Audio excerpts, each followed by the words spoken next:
kind enough to answer.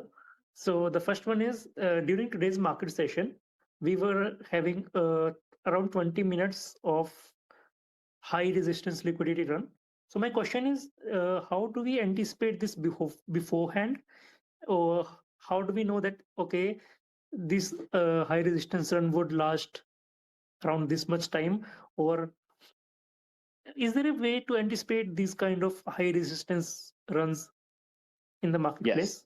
Well, today we had the dis- distortion of the economic calendar that usually sees the non-farm payroll numbers released on a Friday, and they were released midweek. So that I explained that in the live stream that I'm interested in observing and learning today how the market's going to behave given the uncharacteristic date of delivery for that employment data. So that in and of itself is going to invite time distortion, which will equate to high resistance liquidity run conditions. So you can anticipate high resistance liquidity run conditions around the economic calendar.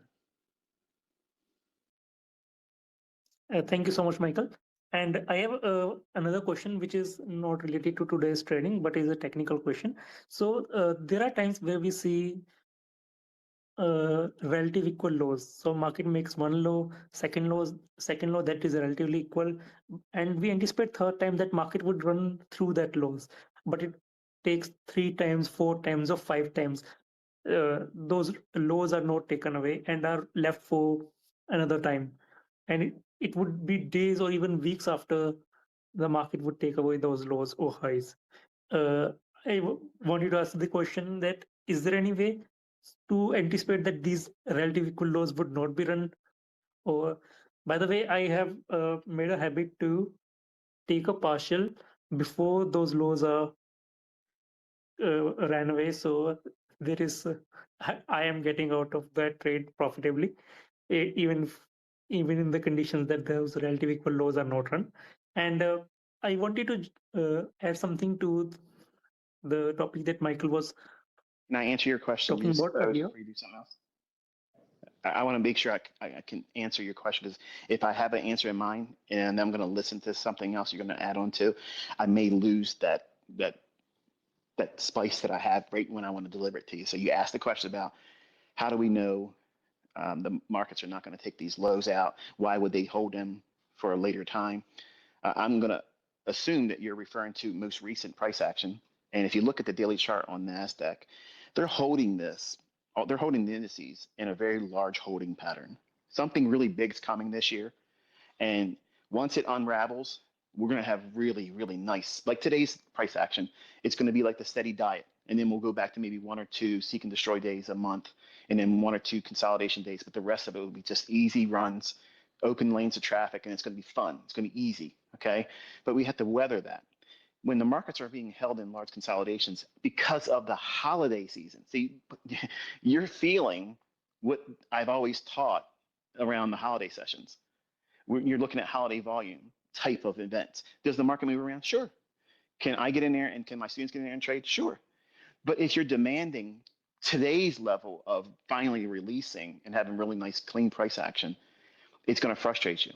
They'll leave lows intact and they'll just stay inside of a range and bang around because you're in a time when there isn't a lot of deep pockets in play, meaning at the beginning of the year, at the end of the year, no large firms are coming in and allocating new funds. They're not doing it.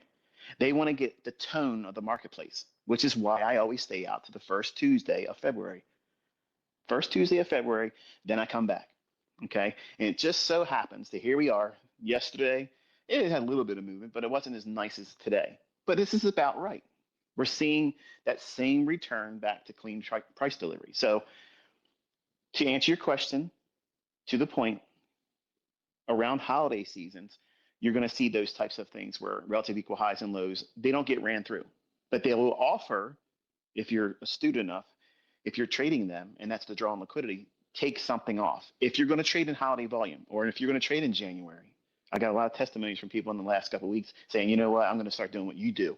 I'm going to only start trading in February because January chopped me up and beat me all up. I made a lot of money and I lost a lot of this and a lot of that.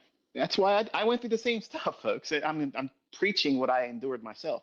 So when I tell you I'm not interested in pushing a large degree of money in the marketplace in January, it's because I have felt the pain of losing. And my losses are stemming from times of the year where it's not conducive to see this really nice run in price action where it's just so obvious to see what it wants to do. And precision elements are there. You're just seeing the fruits of forcing something in an environment that's not going to give you that liberal price run that we expect when it's in low resistance liquidity run.